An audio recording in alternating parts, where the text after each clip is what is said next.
ప్రాణాతి ప్రాణంగా ప్రేమించే రాధకు ఎందుకింత కృష్ణ వియోగ దుఃఖం? యమునా తీరంలో రాధాకృష్ణులు విహరిస్తుండగా మాటల సందర్భంలో కన్నా మళ్ళీ మనం కలుస్తామా అంది రాధ. శరత్పూర్ణిమ రాత్రి రాసోత్సవం జరుగుతుంది. బృందావనంలో నిధికుంజి ప్రాంతంలో జరుగుతుంది. అది బ్రహ్మరాత్రి. భూమిపై రాసక్రీడ జరిగే ప్రదేశం. గోకులం నుండి మన కోసం ఇక్కడికి వచ్చింది. ఆ రోజు నువ్వు రావాలి రాధా అన్నాడు కృష్ణుడు. ఆ తర్వాత దూరంగా పోతావు కదూ అంది రాధ. రాధ, మన ఈ వియోగం ఒక లీల, గుర్తు తెచ్చుకో అన్నాడు కృష్ణుడు. గోలోకంలో ఉన్న రాత రోమకూపాల నుండి అనంతకోటి గోపసుందరిమణులు జన్మించారు. వారితో రాసలీల ప్రారంభమైంది. గోపికలతో కృష్ణుడు రాసలీలలో తేలి ఆడుతున్నాడు.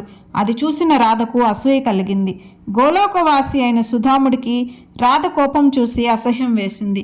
అతను చాలా కటువుగా, ఏం కృష్ణ భగవానుడిని ఒక్కదానికే సొంతం అనుకుంటున్నావా? మాకెవరికి కృష్ణానురాగం అక్కర్లేదా?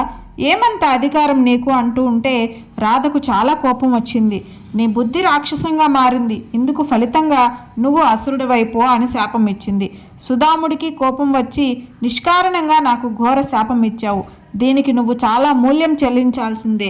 ఏ కృష్ణుడి కోసమైతే నువ్వు మా అందరిని తోలనాడుతున్నావో ఆ కృష్ణ వియోగ దుఃఖాన్ని అనుభవించు అని ప్రతిశాపం ఇచ్చాడు.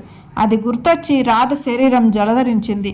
ఈ మృత్యులోకంలో అయితేనే నువ్వు 100 సంవత్సరాలు జీవిస్తావు.